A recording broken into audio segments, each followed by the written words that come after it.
Hello friends, मैं रणधीर कुमार आप लोगों का स्वागत करता हूँ मैथ्स क्लासेस में। आज का topic percentage part 11 question number 102 से देखेंगे।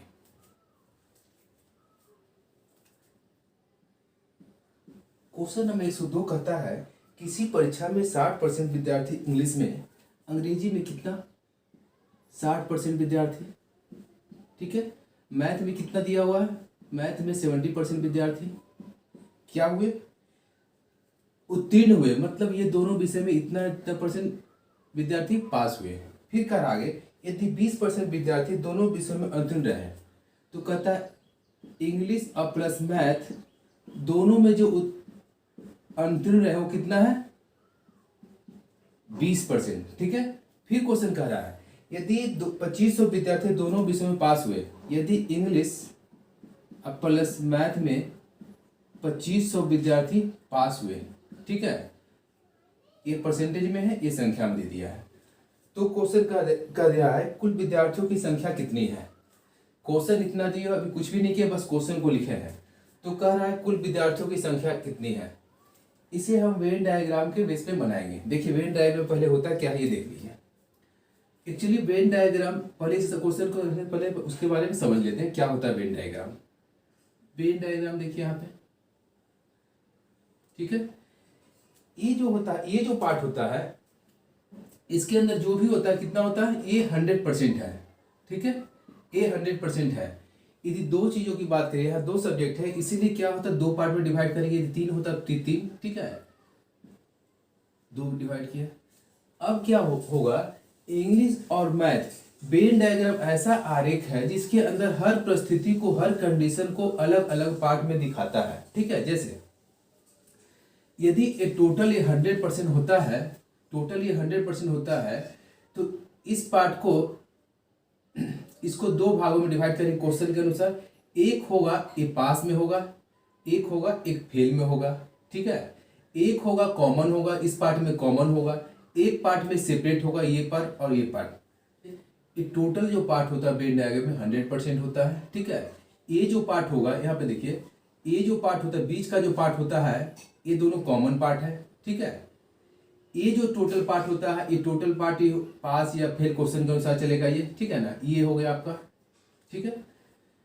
इंग्लिश में 60% पास है, ठीक है। ये जो क्वेश्चन है कितना 60% है, ठीक है। अब कर रहा मैथ में कितना परसेंट, यहाँ पे देखिए इंग्लिश में 60%, मैथ में कितना 70%, मैथ में 70%, ठीक है। फिर आप देखिए आगे, फिर कह रहा है इंग्लिश और मैथ ये फेल है, तो ये पास है, ये पास है, तो अंदर टोटल जो कंडीशन बनाएंगे हमेशा पास का बनाएंगे। यदि दो चीज यहाँ पास का बना दिए तो बाहर जो ये जो ये आएगा, बाहर का ये सब जो पार्ट आएगा ये सब फेल का आएगा, ठीक है, ध्यान रखिएगा, ये सब फेल का आएगा। और अंदर अब सब पार्ट ये जो पार्ट रह गए, ये सब जो टोटल बाहर वाला पार्ट है कितना हो जाएगा, ये हो जाएगा 20%। चूंकि टोटल 100% में से यदि 20% ये हो गया, तो ये टोटल पार्ट देखिए यहाँ से, ये पार्ट में देखिए, ये पार्ट जो होगा ये कितना परसेंट होना चाहिए, ये पार्ट कितना होगा। यदि हम बोल दिए आपको, इमेज को अच्छे से देखिएगा, ये टोटल परसेंट 100% है, तो ये दोनों हम पास के दिखाएं तो अंदर टोटल पास रखेंगे, तो यदि बाहर का चीज कितना हो गया, ये टोटल 100 में से यदि इतना पास हो गया तो इतना कितना 20% कितना हो जाएगा, ये फेल हो जाएगा, ठीक है। अब ये देखिए यदि फेल हो गया तो कहने का मतलब इस आरेख के अंदर कितना होगा, पास में कितना होगा। यदि फेल इतना है तो पास कितना होगा परसेंटेज में, 80% पास होगा, परसेंटेज में 80% पास होगा, ठीक है। यदि 80% पास है तो देखिए यदि ये 60 है, ये टोटल 60 है, तो कॉमन में कुछ यहाँ पे है कॉमन, तो कॉमन को मान लेते हैं x, तो ये पार्ट कितना होगा, इस पार्ट दोनों में कॉमन, इसको x मान लिए, ये टोटल यदि 60 है तो ये 60 माइनस कितना होगा x हो जाएगा, ठीक है। यदि ये टोटल 70 है तो ये x है तो कितना 70 माइनस x हो जाएगा। अब ये देखिए यहीं पे यदि सबको जोड़ते हैं तो नहीं कुछ तो यहाँ प्लस है, नहीं कुछ तो प्लस है, नहीं कुछ तो प्लस, ये मानते हैं, प्लस माइनस कैंसिल होगा यहीं पे, ठीक है। 6 दूनी 12, 130 माइनस x बराबर कितना होगा, कितना टोटल था पास 80%, ठीक है। तो x बराबर कितना 50%, x बराबर क्या 50 नहीं निकला, जो दोनों में पास है, कॉमन पार्ट में जो पास है, x बराबर 50%। अब जो इसका वैल्यू दे दिया पास का, 50% का जो वैल्यू दिया, कितना दे दिया 2500। 50% बराबर 2500, तो 100% कितना होगा इसका, जस्ट डबल तो डायरेक्ट कर देते हैं 5000। ठीक है, तो 50% इतना, तो 100% काट कैलकुलेशन करके बना सकते हैं। क्वेश्चन नंबर 103 कह रहा है मैथ में 42% फेल है, इंग्लिश में 52% फेल है। ठीक है, फिर कह रहा है मैथ और इंग्लिश दोनों में 17% फेल है। फिर कह रहा है कि मैथ और इंग्लिश में टोटल कितना है, 46 पास है। ये संख्या दे दिया है, 46% में यहाँ पे संख्या है। तो वो क्वेश्चन का टोटल स्टूडेंट कितने हैं। बार बार क्वेश्चन लिखने पर टाइम वेस्ट हो रहा है, इसलिए इसको पहले क्वेश्चन डाल दिया। ठीक है ना, अब इसको बनाते हैं स्टूडेंट कितना है। अब Venn diagram, simple Venn diagram लगाएंगे। ठीक है, द कॉमन फेल कितना है, टोटल फेल कॉमन फेल कितना है, देखिए ये भी फेल, ये भी फेल, ये भी फेल, कॉमन फेल कितना हो गया 17%। ठीक है, मैथ में कितना है, मैथ में टोटल कितना है 42 है। यदि टोटल 42 है, मैथ में टोटल 42 है, 42 में से 17 ये है, तो ये कितना हो जाएगा 25 हो जाएगा। यहाँ पे देखिए फिर टोटल इंग्लिश में कितना 52 है, 52 में से टोटल इंग्लिश में जो है कितना है 52% है, 52 में 17 ये है, तो ये कितना हो जाएगा 32 फिर 35। तो ये जो निकला टोटल कितना फेल का निकला, फिर टोटल फेल का निकल गया। तो बाहर का जो आएगा वो कितना, क्योंकि वेन डायग्राम क्या होता है, ए डायग्राम बनता है ना, ए डायग्राम बनता है। ठीक है, क्योंकि हम बताएं कि टोटल जो होता है कितना परसेंट होता है 100% होता है। यदि अंदर का कितना परसेंट आ गया, ये और ये अंदर का हो गया, तो ये सब क्या क्या था, फेल फेल फेल था। टोटल फेल कितना हो गया 2 3 4 3 7 7 1 8 7 5 12 12 5 17 87 हो गया। ठीक है, अब यहाँ पे फेल इतना हो गया और टोटल 100 होता तो पास कितना होता 23%। ठीक है, अब पास 23% है और उसकी संख्या कितना दे दिया है 46 दे दिया है, तो 23% बराबर 46, तो 100% कितना होगा 46/23 इंटू 100 बराबर 200%। ठीक है, यही पर देख लीजिए 23 दूनी 46, 2 बार में 1% बराबर 2, तो 1 में 100 से गुना करेंगे, तो 2 में 100 से गुना करेंगे 200 डायरेक्ट से निकल गया। ठीक है, क्वेश्चन को बार बार बनाइएगा तो बहुत इजी है, वेन डायग्राम के थ्रू बहुत इजी पड़ेगा। ठीक है ना, जब वेन डायग्राम बना लेंगे तो इसके बेस पे देखिए इसको और सेकंड में कैसे सोच सकते हैं, थोड़ा सा टोटल स्टूडेंट निकालिए। अब देखिए सेकंड कैसे सोच सकते हैं। यहाँ पे देखिए यदि मैथ में 42 है, इंग्लिश में 52 है और दोनों में कितना फेल है 17 है, तो देखिए 17 इसमें भी हुआ 17 इसमें भी हुआ, दोनों में इंक्लूड 17 है। तो हम क्या करेंगे 42 प्लस 52 कितना 94 में से ये 17 जो 2 बार इंक्लूड है इसमें भी एक हटा लेते हैं, तो 94 में से यदि संख्या 87, ये बनाने की जरूरत नहीं है। आप जब बार बार बनाएंगे तो आपको आइडिया खुद से निकलने लगेगा कि ये दोनों पर कॉमन कितना 17 है, तो दोनों को जोड़ देते हैं, एक कॉमन हटा देते हैं, डायरेक्ट आपका फेल का निकल जाएगा डायरेक्ट 17। ये डायग्राम बनाने की जरूरत नहीं पड़ेगी आपको, मगर 2-4 बनाने के बाद ये प्रैक्टिस हो जाने के बाद ये बहुत ईजी होगा। ठीक है, चलिए नेक्स्ट क्वेश्चन देखिए। 104 कह रहा है कि किसी भी कक्षा में 72% विद्यार्थी जूलॉजी और 44% मैथ लिए हैं, और जूलॉजी और मैथ जो दोनों कॉमन लिए हैं वो 40 ये परसेंटेज है, ये संख्या है 40 उसकी संख्या स्टूडेंट की संख्या है, तो टोटल स्टूडेंट कितने हैं।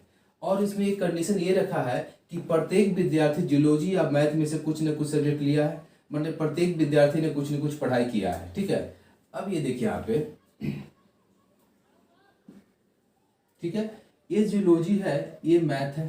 ठीक है, यदि प्रत्येक विद्यार्थी ने कुछ न कुछ लिया है, तो जूलॉजी प्लस मैथ दोनों लिया है, जो कितना है इसे पास फेल की, मैं ये सब्जेक्ट की से बात बोला है कि प्रत्येक विद्यार्थी ने कुछ न कुछ लिया है। ठीक है ना, मतलब इससे बाहर कुछ नहीं आएगा, इससे बाहर में कुछ भी नहीं, टोटल चीज जो है इसके अंदर ही रहेगा 100% हो। ठीक है, क्योंकि बाहर कोई चर्चा नहीं है, कोई नई पढ़ाई की ऐसा कुछ नहीं है, प्रत्येक विद्यार्थी जूलॉजी और मैथ में से कुछ न कुछ लिया ही है, इसलिए टोटल इसके अंदर ही 100% हो गया क्वेश्चन के अनुसार। अब कह रहा है कि 72% जूलॉजी लिया है, तो मान लेते हैं जो कॉमन लिया है कितना x मान लेते हैं। ठीक है, यदि 72% जूलॉजी लिया है तो ये क्या 72 माइनस x होगा, क्योंकि ये टोटल 72 है 72 है, 72 कॉमन x मान लिए तो 72 माइनस x होगा। अब टोटल मैथ 44 है, तो 44 टोटल जो मैथ है तो ये 44 और माइनस x मानेंगे इसको, तो इस पार्ट को निकल जाएगा। ठीक है, अब जब टोटल जोड़ेंगे नहीं कुछ तो प्लस प्लस रहेगा, ये प्लस ये माइनस कैंसिल हो जाएगा, हमेशा ही कटता है, कटेगा ही। ठीक है, ये दोनों सच्चे निकाल रहे 116 माइनस x बराबर कितना 100% को कैंसिल कर रहा है। ठीक है 100, तो x बराबर कितना हो जाएगा 16, x बराबर क्या 16%। ठीक है x बराबर 16%, जो कि जियोलॉजी अब मैथ में टोटल स्टूडेंट कितना है 40 और परसेंटेज भी कितना है 60, तो 16% बराबर 40, तो 100% बराबर कितना होगा 4 10 250। ठीक है 250। अब ये कैसे कैलकुलेशन किए आप इजी में कर सकते हैं। देखिए यहाँ 4 से डिवाइड करेंगे, आप बेसिक भी बना सकते हैं। ठीक है बेसिक तो जानते ही होंगे, यहाँ 4 से डिवाइड करेंगे, 4 से डिवाइड करें तो 4%। ये सब धीरे धीरे प्रैक्टिस करेंगे तो खुद से हो। 4 से डिवाइड करते कितना 4 से डिवाइड 10 हो जाएगा। अब इसे 25 से गुना करें तो 100 हो जाएगा, इसे 25 से गुना 250। इसी बेस पे ये डायरेक्ट कर सकते हैं। ठीक है जहाँ जहाँ छोटा छोटा कंसेप्ट हो बताते चलेंगे, कहीं कहीं मिस्टेक से छूट भी जाए सकता है। ठीक है ना, जहाँ जहाँ हो सके हम बता देंगे। ठीक है क्वेश्चन बहुत इजी होता है, जब बनाएंगे तो बहुत इजी पड़ेगा। ठीक है चलिए ठीक है, कह रहा है कि क्लास में टोटल जो विद्यार्थी है 3 सेक्शन में बटा हुआ, जिसे विद्यार्थी है 40 है 50 है और 60 है। इसमें ये कह रहा है कि पास जो हुए हैं प्रत्येक विद्यार्थी में 10% इसमें पास हुए हैं, 50% इसमें पास हुए हैं, 60% इसमें पास हुए हैं। क्वेश्चन कह रहा है, तो कह रहा है कितना परसेंट विद्यार्थी पास हुए हैं, क्वेश्चन पूछ रहा है। अब देखते हैं टोटल स्टूडेंट 40 है, इसमें से 10% पास हुए, तो इसका 10% कितना पॉइंट के बाद 1 डिजिट के बाद रखेंगे तो 4। इसका 20% कितना पॉइंट के बाद 1 डिजिट के बाद रखेंगे तो 5, 10% देगा 5, अब 20% 10। इसका 10% पॉइंट के बाद 1 डिजिट के बाद रखेंगे, ये हो गया। अब टोटल देखिए टोटल कितना स्टूडेंट हो गए, टोटल कितना पास हो गए, पहले यहाँ पे 20 पास हो गए, 20 विद्यार्थी पास हो गए। कितना में से पास हुए, ये तीनों को जब जोड़ते थे कितना हो गया 150 स्टूडेंट इतना पास हुए, तो कितना परसेंट विद्यार्थी पास हुए, तो 20 कितना में 150 में इंटू 100 बराबर 2/3 2/3 13 दिया 1/3। ठीक है 13 गुना 1/3% विद्यार्थी पास हुए। खिलौने के मूल्य में 20% वृद्धि हो गई और संख्या में 15% की कमी हो गई, तो उसके बिक्री मूल्य में कितना प्रतिशत का परिवर्तन हुआ।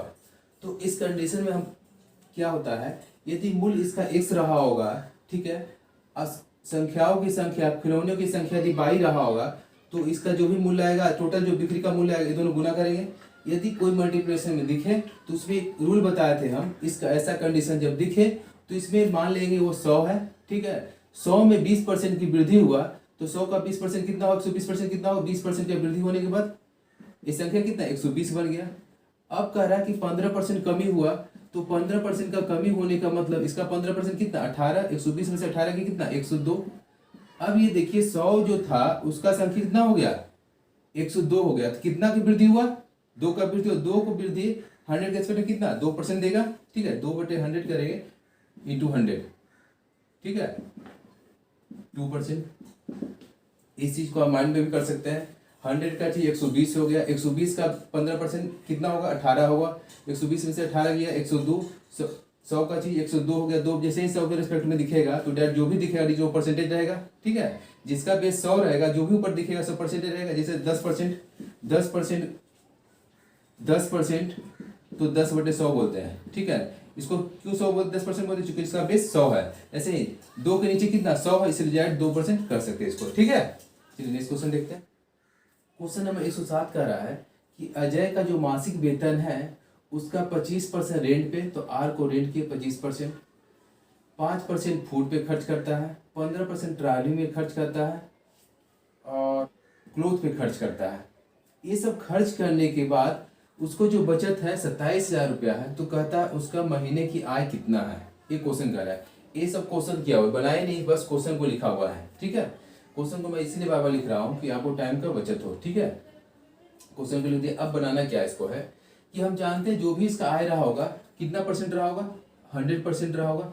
100% को रुपीज में निकालते कितना होगा। ठीक है तो हम जानते हैं ये टोटल जो खर्च हो कितना हुआ 1 2 3 4 5 55।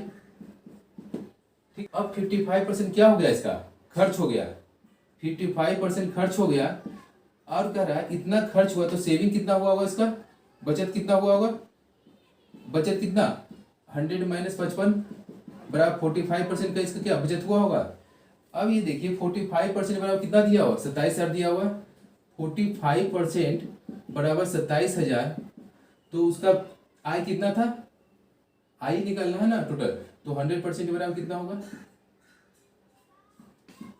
सॉरी 27,000 बटे 45 इंटू 100। ठीक है, नुक्का में 5 बार में, नुक्का में 3 बार में, ठीक है, 5 में 6 बार में, ठीक है, तो कितना निकल गया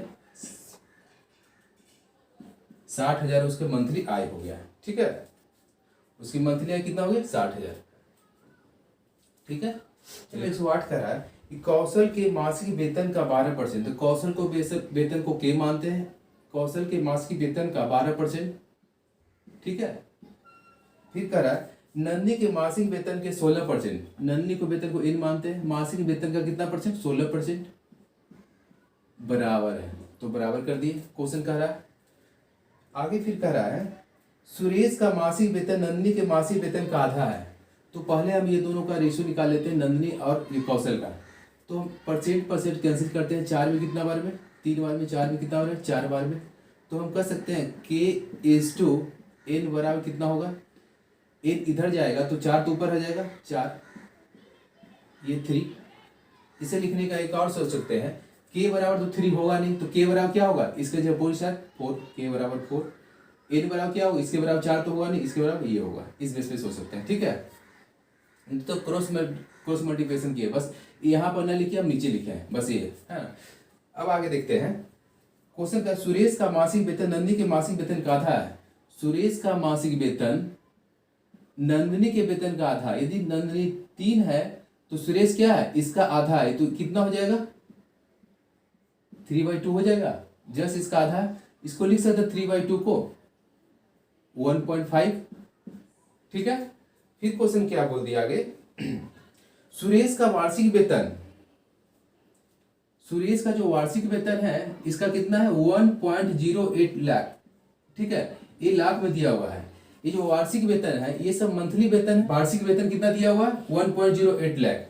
तो कह रहा है कि कौशल का मासिक वेतन क्या है। अब इसके कंपेयर कर सकते हैं, सुरेश का हम यदि परसेंटेज दिया हुआ यहाँ पे है, जो भी रेशियो दिया हुआ, रेशियो को हम वैल्यू निकाल लें कि सुरेश का वास्तविक में क्या है रेट इसका मंथ का, तो उसके कंपेयर करके सबका निकल, चूंकि ये भी मंथ है, ये भी मंथ है, ये भी मंथ है।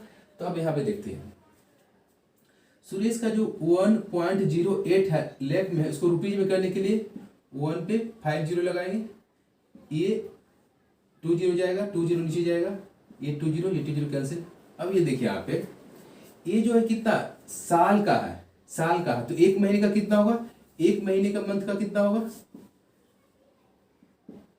यदि 12 से डिवाइड कर देते हैं, 12 से डिवाइड करते हैं तो बर्ड नंबर टोटल से 9, तो 1 महीने का वेतन कितना है 9,000 निकल गया। इसका किसका, सुरेश का। सुरेश का 1 महीने का वेतन अनुपात में कितना 1.5 है और रुपीज में कितना 9,000 है।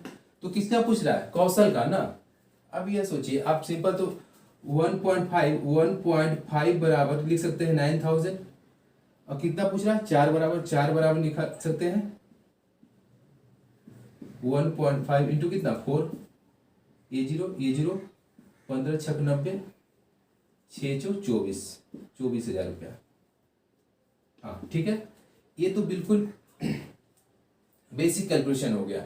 अब इसको थोड़ा सा सोचिए आप, ये जो दिया हुआ है, ये जो दिया हुआ है यहाँ पे कितना दिया हुआ है, इसको हम कितना भाग में विभाजित कर सकते हैं 50% का 3 भाग में विभाजित कर सकते हैं 50 का। इसको कितना भाग में 8 भाग में विभाजित कर सकते हैं। समान भागों में देखा जाए इसको कर सकते हैं 3 भाग, 50% का 3 भाग, तो 3 भाग बराबर 9, तो 8 बराबर कितना 3 बराबर 9, तो 8 बराबर कितना 3 बराबर 9, तो 1 बराबर कितना 3, तो 1 बराबर 3, तो 8 बराबर 8 24। ये कंसेप्ट धीरे धीरे आप समझेंगे, ठीक है ना। ये जब बार बार क्वेश्चन में यूज करेंगे तो धीरे धीरे आप बार बार देखते रहेंगे तो आपको क्लियर हो जाएगा, ठीक है। ये सब कैलकुलेशन करने की जरूरत नहीं पड़ेगी आपको, बहुत सारा क्वेश्चन भी इस बेस पे भी बना सकते हैं, ठीक है।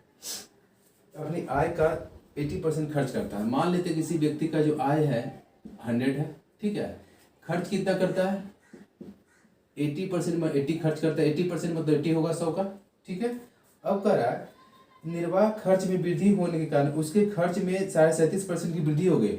खर्च जो ये है इसमें वृद्धि हो गई, कितना वृद्धि हो गई 37.5% का। अब देखिए इसका 37.5% कितना होगा, 37.5% कहने का मतलब, चूंकि परसेंटेज में निकालना थोड़ा सा कठिन लग रहा है, ऐसे भी निकाल सकते 8 चौक 32 में से 2 गया 30 निकाल सकते हैं, जो लोग पढ़े होंगे मेरा क्लास वो निकाल सकते हैं। इसका 40% कितना 32, 8 चौक 32, 40%, 40% 32 है तो 28% कितना 2.5%, 2 तो 40% 2.5% आए तो कितना 37%। डायरेक्ट हम लोग इसके बेस में निकाल सकते कितना 30 रुपीज। मगर जो लोग नहीं जानते, जो पहले क्लास नहीं की, उनके लिए कर रहा हूँ। तो 37% का मतलब कितना 37 74 75 बटे कितना 200, 75 बटे 200 का मतलब 3/8। अब 80 का 3/8 कितना हो गया 30 हो गया। तो कह रहा है खर्च में 37 पुनः 1/3 की वृद्धि। अब कितना हो गया खर्च, इसका बढ़ गया कितना 30 बढ़ गया, ठीक है। फिर आगे क्वेश्चन कर रहा है और आय में 16 पुनः 2/3 की वृद्धि हुई। आय में 16 पुनः 2/3 की वृद्धि, 16 पुनः 2/3 निकालना कठिन है, तो हम डायरेक्ट करते हैं आय यदि 100 है तो कितना 16 पूर्णांक 2/3, 16 पूर्णांक 2/3 कहने का मतलब कितना होता है 16 48 2 50 50 बटे 300 मतलब 1/6, 1/6 का सॉरी 1/6 का वृद्धि हो गया तो 100/6 हो गया, ठीक है 100/6 हो गया। फिर कह रहा है तो उस व्यक्ति की बचत वर्तमान बचत कितनी है, इसकी वर्तमान बचत कितना है। अब ये देखिए यहाँ पे पहले सेविंग कितना था 100 इनकम था, एक्सपेंडिचर 80 था, तो सेविंग कितना था 20 था। तो अब जो बढ़ गया है वो 100/6। यदि दोनों का डिफरेंस निकालते हैं, यदि एक्सपेंडिचर में से इनकम में से खर्च हटाते हैं तो माइनस में आ रहा है, तो इस कंडीशन में क्या करेंगे हम जोड़ देते हैं। यहाँ पे टोटल इनकम कितना हो गया इसका 700 कितना 700/6 दोनों को जोड़ेंगे तो 110। अब बचत कितना होगा, ये दोनों का डिफरेंस कितना 66 40 बटे कितना 40/6, 40/6 का बचत हुआ। मगर क्वेश्चन में यहाँ पे रुपीज में क्वेश्चन जो दिया है परसेंटेज में दिया है, तो इसके अनुसार से हम फिर चेंज करेंगे, परसेंटेज निकालेंगे। ये तो रुपीज में है तो इसके कंपेयर में होगा तो 40 बटे कितना 6 किसके रेस्पेक्ट इसके रेस्पेक्ट में 700/6 तो उल्टा हो जाएगा 6/700। परसेंट निकालने के लिए 100 से गुना करेंगे, परसेंटेज का सिंबल लगाएंगे, 0000 कैंसिल, ये कैंसिल हो गया। 40/7 40/7 40/7%, 40/7% का मतलब 7 × 5 = 35, 5 गुना 5/7% का उसका क्या हुआ बचत में वृद्धि हुआ, ठीक है।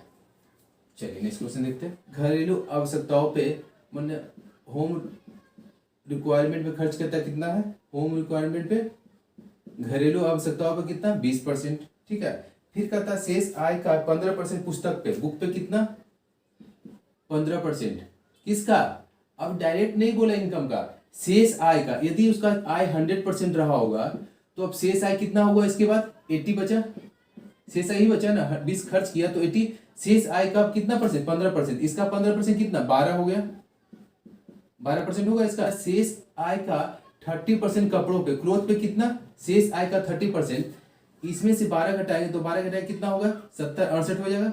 अब 68 का कितना परसेंट 30%, इसका 30% कितना होगा 6 18 20.4, ठीक है। इसका 10% 6.8 होगा तो 6.8 का 3 से गुना करें तो 20.4 होगा, ठीक है। कपड़ों पे खर्च करता है। फिर आगे क्वेश्चन कर रहा है अब उसके पास इतना पे बचते हैं, बस बचत सेविंग कितना करता है 9520 रुपया वो बचत करता है, ठीक है 9520 बचत करता है। 20.4 घटा दे तो खर्च निकल जाएगा, या टोटल में से ये सब घटा दे तो भी खर्च निकल जाएगा, ठीक है बचत निकल जाएगा। तो हम यहीं पर इजी होगा, ठीक है। इतना में से 20 गया कितना 48 में से 0.4 गया कितना 47.6, ठीक है। तो इसमें से ये घटा दे इसका क्या निकल जाएगा बचत निकल जाएगा, इसमें से ये घटा दिए तो ये बचत हो गया। ये बचत किसके बराबर है इतना के बराबर है 9520, तो 100% रहा होगा ये परसेंट में, तो 100% बराबर कितना रहा होगा 9520/47.6 इंटू कितना 100%, नहीं लिखे कैंसिल कर दिए, ठीक है। ये जीरो हो गया, सुपरपोजिशन कीजिए, इतना में 2 1 कट गया डायरेक्ट कितना 20,000 उसका क्या हो गया, टोटल इनकम था। ठीक है, उसकी मासिक आय कितनी थी, 20,000 टोटल उसकी मासिक आय थी। चलिए नेक्स्ट क्वेश्चन देखते हैं। मासिक वेतन का खर्च की एक्सपेंडिचर कितना करने की सोची थी, 45% एक्सपेंडिचर करने की सोची थी कि हम अपना इनकम का 45% खर्च करेंगे। हुआ क्या, जब 11,475 पर खर्च करने के बाद उसे ज्ञात हुआ कि यह धन उसके द्वारा खर्च किए जाने वाली राशि का 60% था। जब वह खर्च कितना की, खर्च जब की 11,475 पे जब खर्च की, तो इसको जब फील हो गया इतना खर्च करने के लिए सोची थी, लेकिन जब इतना खर्च किया तो उसे लगा कि टोटल जो खर्च के लिए सोचे थे उसका ये 60% खर्च कर चुकी है। तो कह रहा है कि नताशा का वेतन कितना है, इतना खर्च करने के लिए सोची थी। उस समय बात फिर लगा कि जब इतना खर्च की तो सोची हो कि जो खर्च के लिए सोचे थे उसका कितना 60% है। तो खर्च करने की कितना सोची थी 45, मगर इसका 60% वो खर्च कर चुकी इतना। तो कह रहा नताशा की आय क्या है। अब ये देखिए, ये खर्च कर दी है, ठीक है। अब इस खर्च, अब ये देखिए इतना सोची थी, इसका कितना परसेंट, ये जो है इसका कितना परसेंट क्वेश्चन का 60%, इसका 60% कितना होगा, इसका 60% 24 27% होगा। ठीक है, अब देख क्वेश्चन देख लीजिए किसी को कंफ्यूजन हो तो 45% को ये लिखेंगे इतना, कितना 60% छोड़ देते हैं, ये जीरो 5 में 9 बार में, 5 में 2 बार में, 2 में 3 बार में, 27% निकला। तो 27%, तो 27% बराबर कितना दिया हो खर्च, इतना 27% बराबर 11,475। तो क्या 100% उसका रहा होगा, तो 100% बराबर 11,475 बटे कितना 27 इंटू 100। ठीक है 40, फिर 3 में कट रहा है, 4 तिया 12, 3 दूनी 6, 5 तिया 15, 42500, सॉरी परसेंट नहीं होगा, परसेंट नहीं तो रुपीज में हो गया है ना, इतना रुपीज ये उसका मंथली इनकम था। ठीक है, इस क्वेश्चन को आप अच्छे ढंग से समझे होंगे, नहीं तो फिर से एक बार देख लीजिए कि कह रहा है कि जो सोचे थे उसका 60% जो खर्च किया, तो उसको फिर हुआ कि जो सोचे थे उसका 60% है, तो इसका हम डायरेक्ट 60% निकाल लिए। तो 60% निकाल तो 27, तो 27% बराबर कितना, इतना हो गया। तो 100% बराबर कितना, इतना हो गया। ठीक है, समाप्त करो। Thanks for watching.